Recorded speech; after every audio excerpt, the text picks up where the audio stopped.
ট্রান্সিলভেনিয়ার আকাশে তখন গভীর গোধূলি। ক্লুজ নাপুকা শহর থেকে কয়েক কিলোমিটার দূরে একটি বন, নাম তার হুয়াভাসিও। দেখতে অসাধারণ, শুনতে অস্বাভাবিক, আর ভেতরে ঢুকলেই নাকি পাল্টে যায় বাস্তবের সব ধারণা। বিশ্বের সবচেয়ে ভুতুরে বন বলেই পরিচিত এটি। প্রায় 250 হেক্টর জমি জুড়ে বিস্তৃত এই বনাঞ্চল। চারিদিকে আঁকাবাঁকা গাছ, বক্রকাণ্ড, পাতাহীন ডাল, যেন কোনো অদৃশ্য শক্তি গাছগুলোকে পাকিয়ে রেখেছে। এই বনের গল্প শুরু হয় অনেক বছর আগে।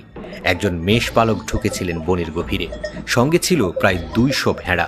সেদিনের পর আর কেউ তাদের ফিরে আসতে দেখেনি। লোককথা আছে বনই গিলে খেয়েছে তাদের। সেই মেষপালকের নামেই পরে বনের নাম হয় হুয়াভাসিও।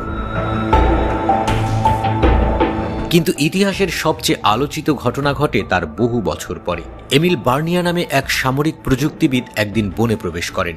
সঙ্গে ছিল ক্যামেরা। মজার কিছু ছবি তোলার ইচ্ছে ছিল তার। আর সেবারই নাকি আকাশে দেখা যায় অদ্ভুত এক বৃত্তাকার আলো। তিনি ছবি তুলেছিলেন, আর সেই ছবি বদলে দেয় বনের ভাগ্য। বিশ্বজুড়ে শুরু হয় তোলপাড়। ইউএফও, রহস্য, অতিপ্রাকৃত শক্তি সব একসাথে জড়ো হতে থাকে এই বনের নামের সঙ্গে।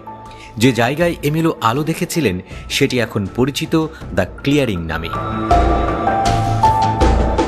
অদ্ভুত বিষয় হলো, ক্লিয়ারিংয়ে কোনো গাছ বড় হয় না। মাটি সমতল, ঘাস বাড়ে, কিন্তু বড় কোনো গাছ জন্মায় না। বিজ্ঞানীরাও ব্যাখ্যা দিতে পারেননি এই রহস্যের। হুয়াভাসিওতে ইউএফও দর্শনের গল্প বহু বছরের। দর্শনার্থীরা বলেন, রাতে আকাশে হঠাৎ ঘুরতে থাকে গোলাকার আলো। কখনো রং বদলায়, কখনো স্থির থাকে।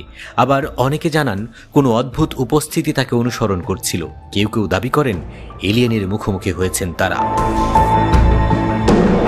শুধু ইউএফও নয়, বনের ভৌতিক গল্পও কম নয়। লোককথায় বলে এখানে একসময় যুদ্ধ হয়েছিল, অনেক সৈন্য প্রাণ হারিয়েছিলেন। তাদের আত্মা নাকি এখনো ঘুরে বেড়ায় এই বনে। দর্শনার্থীরা জানান, হঠাৎ পিছন থেকে পদধ্বনি শোনা যায়, কিন্তু কেউ থাকে না।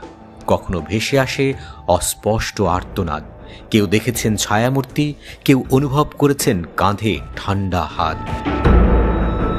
আরও অদ্ভুত অভিজ্ঞতার বর্ণনা রয়েছে।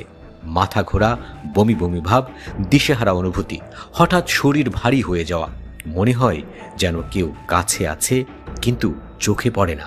অনেক গবেষক বনের ভেতর যন্ত্রপাতি বসিয়েছেন।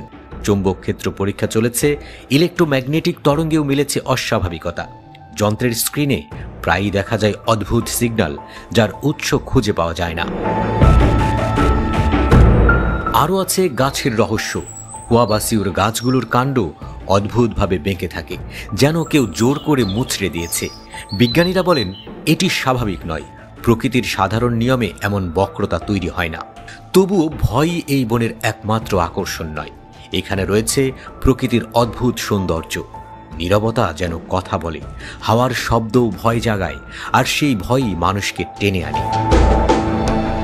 ভৌতিক গাছ, নিখোঁজ মেষপালক, ইউএফও রহস্য, ছায়ামূর্তি, অদ্ভুত আলো, সব মিলিয়ে হুয়াভাসিও ফরেস্ট যেন এক অদ্ভুত জায়গা, যেখানে বাস্তব আর কল্পনার সীমা ছুঁয়ে যায়। ভয়ের মধ্যেও জন্ম নেয় মোহ, আর সেই মোহেই পর্যটকরা বারবার ফিরে আসেন এই বনে। এখনো পর্যন্ত রহস্যের কোনো সুনির্দিষ্ট উত্তর নেই। বিজ্ঞানীরা খুঁজছেন, গবেষণা চলছে।